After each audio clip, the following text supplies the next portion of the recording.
Милиарди хора по света и нито един от тях не може да повярва, че ще умре. Какво всъщност е смъртта? Понякога тя отваря дълбоки рани в паметта, но времето лекува всичко. Човешкото его винаги продължава да живее. И все пак има някои много странни сънища, които никога не се забравят.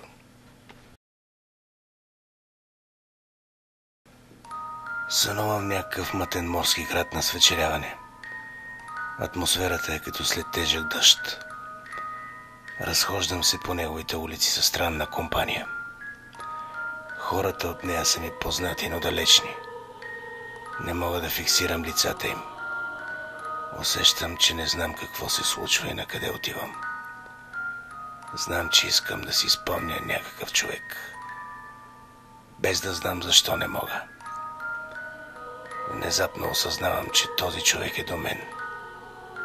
Съня е малко променен. Трябва да дойдеш, казва ми той, слага ръка на рамото ми, докато вървим. С крайчеса на окото си забелязвам странната му усмивка. Не отговарям нищо. Започвам да се опитвам да си спомня къде ме кани. Вървя все по-бързо. Чувам, че той зад мен и говори с някой. Усещам, че ме наблюдава. Спомням си, че уважавам този човек. Той е... Неусетно стигаме до някаква кръчма и спираме пред входа й. Изглежда, тук ще се празнува рождения ден. Всички ме гледат. Аз трябва да тръгвам, казвам крайно неловко. Ще дойдеш. Чувам онзи свещен глас. Той сякаш ми заповядва и краката ми, без да ме слушат, ме карат да вляза през входа. Вътре прилича на стара и скромна закусвалня. На масите са наредени храна и алкохол.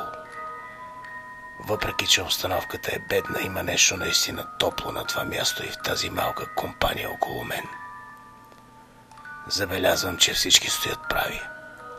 Никой не сяда.